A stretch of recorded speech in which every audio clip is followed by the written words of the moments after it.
The reality principle. Are you ready to own your destiny?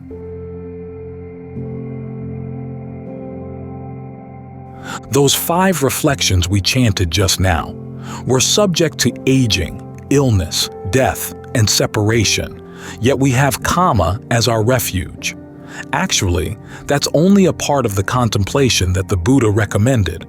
He also said to go on to think about the fact that all beings, men, women, children, lay or ordained, past, future, no matter what their level of being, are subject to aging, subject to illness, subject to death, separation, and have karma as their refuge. The 2 sides of the contemplation are meant to produce 2 different reactions. The one we chanted just now, that's to make you realize that you've got to get your act in order, to straighten out your life, because what you do makes all the difference in the world. The second side of the recollection, though, is to give you more of a sense of samvega, a sense of dismay over the nature of the human condition, to expand your perspective. First, to look for a way out, and second, to get a larger sense of compassion, realizing that everybody is subject to these same problems. This gets you thinking in terms of the sublime abidings, the brahmavihārās, limitless goodwill, compassion, appreciation, and equanimity, not just for your friends and family, but for everybody, because everybody is subject to these same problems. And it's not just that we're subject to aging, illness, and death. The Thai translation of this passage is interesting. It says, aging is normal, illness is normal, death is normal. We forget about that, so it's good to expand your perspective to realize how normal these things are. There's the famous story of the woman whose child had died, and she couldn't accept the fact that it was dead. She went around asking people for medicine for her sick child, so people sent her to the Buddha. And the Buddha told her that it would be possible to make a medicine for the child, but it had to be made out of mustard seeds. Well, mustard seeds are easy. Those are the cheapest things you could find in India. But, he added, it had to be from mustard seeds from a family where there had never been a death. So she went from house to house to house asking for mustard seeds.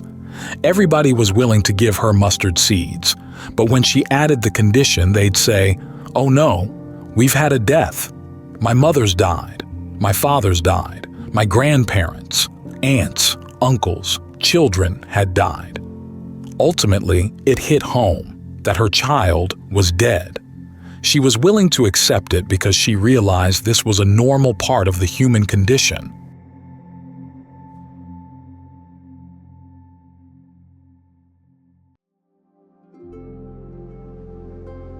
The reality principle.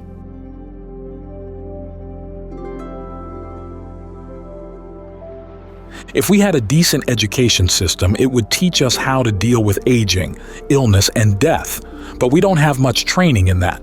Our education system is designed to make us producers and consumers, and the skills we develop in that direction are not necessarily good for the mind, not necessarily helpful for dealing with aging, illness, and death when they come. This is what the Buddha's training is all about. You go to a monastery in Thailand, and that's the first thing you hear.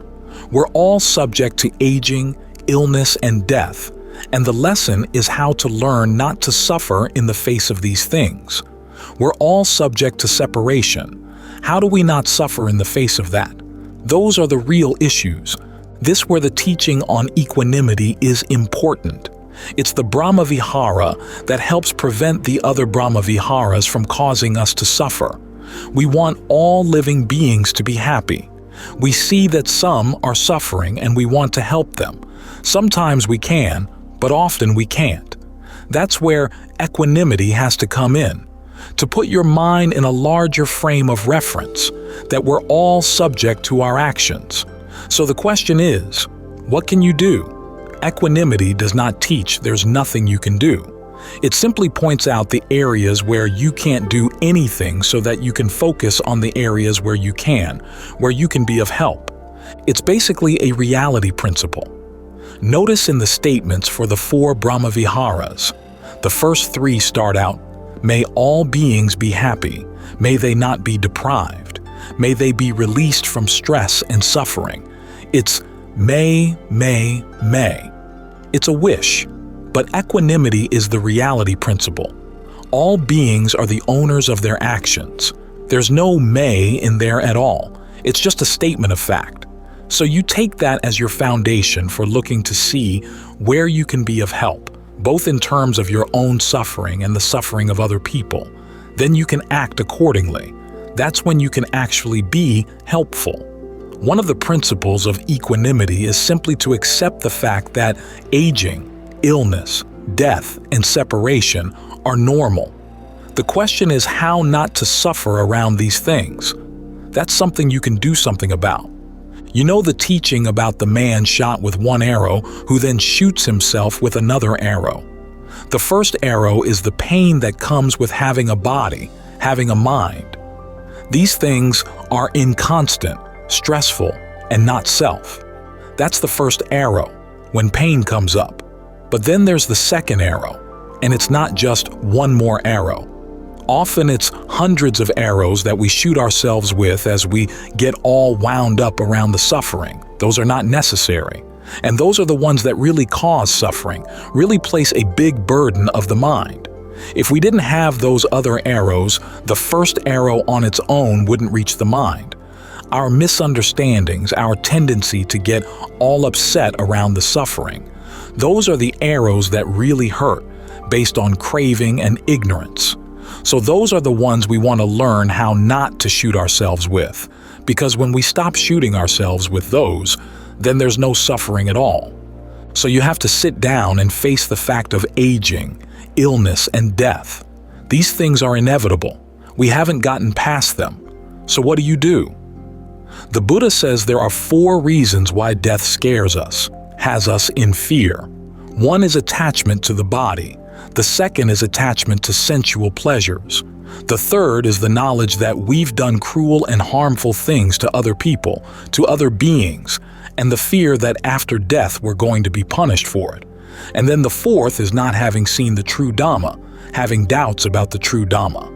Now, if we can learn to overcome these 4 fears of death, death won't bring suffering. And only when we've got a handle on these things can we really be helpful to other people. This doesn't mean that you have totally overcome the fear, but if you learn to deal with your fear of death so that it doesn't freak you out, then you can help other people as they approach death too. So this is why this is not a selfish training. It really does put you in a better position to be of help if you've sorted through your attachments to the body, sorted through your attachments to sensual pleasures. Learn to focus on the positive things you've done, realizing that punishment for the bad things is not necessarily inevitable. It's even better if you gain a Dhamma eye, a vision of the true Dhamma. That's when you can totally overcome your fear of death, when you can really be helpful to other people. But this doesn't mean you have to wait until that point. Take this issue of being afraid of the harmful things you've done in the past. The Buddha says that it's not inevitable you're going to have to suffer from them. He gives the analogy of a lump of salt. Say you've got a lump of salt the size of your fist and you put it into a glass of water. You can't drink the water because it's much too salty. But if you find a large, clean river and throw the lump of salt into the river, you can still drink the water because the salt gets so diluted by the quantity of the water. That's an analogy for a mind that's developed the 4 brahmavihārās. When you develop these limitless qualities of mind and the mind becomes very expansive, and it's the nature of such a mind that the results of past bad actions don't have such an impact. They don't impinge on the mind as much. So this is one very good reason to develop these qualities of mind.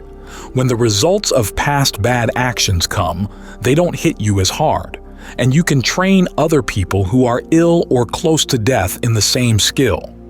Get them to develop this larger, more compassionate, more equanimous state of mind.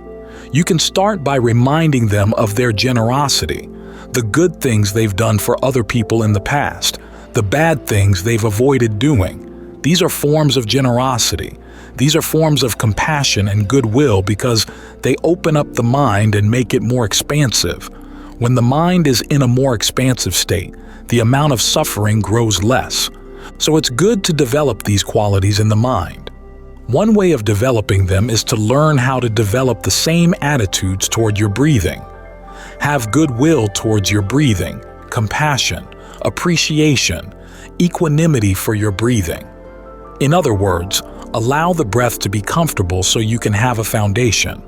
Where it's not comfortable, work at making it more comfortable. That's compassion. Where it is comfortable, appreciate it. Sometimes, especially in the very beginning, the states of comfort seem to be very minor and not impressive at all, but that doesn't mean they don't have the potential to become more impressive with time. You've got to give them a little space. It's like oak trees. When they first come out of the ground, they're pretty small, a little tiny acorn. Of an even better analogy is a coastal redwood tree, which has the tiniest little seeds, and yet the tallest trees on earth come from these tiny, tiny seeds. Develop the conditions, allow them to grow, and they become a huge forest. It's the same with the sense of well-being in the body. First, find areas that are simply not in pain, that seem okay. That's good enough, and then be very careful to keep them okay. Don't let the way you breathe push or pull or squeeze them in any way at all. Just let them be all right continuously, all the way through the in-breath, all the way through the out-breath. They'll begin to grow, to develop a sense of fullness. And then you can allow that sense of fullness to expand through whatever parts of the body pick it up. As for equanimity, when there are areas that you can't improve, develop equanimity for them. Focus instead on the areas where you can make a difference. Don't get worked up over the things you can't improve, because that gets in the way of seeing where you can make a difference, where you can be of help. Once you get practice in developing these attitudes toward the breath in your own body, it's a lot easier to develop the same attitudes toward other people because you're coming from a sense of well-being inside. You realize that no matter how bad things get outside, you've still got a safe place inside where you can go. And from that position, you can see more clearly what needs to be done, and you have the strength to do it. So reflecting on the nature of the world, trying to develop these qualities, partly as your own protection so that you don't have to suffer more than is necessary, and secondly, so you can help other people. You put yourself in a better position to be of help because you're coming from a position of strength and well-being. This is just one of the most basic lessons you need to learn in what would be a decent education. Learning how to deal with aging, illness, death, and separation. And fortunately, even though they don't give us much of an education like this at school, we can educate ourselves.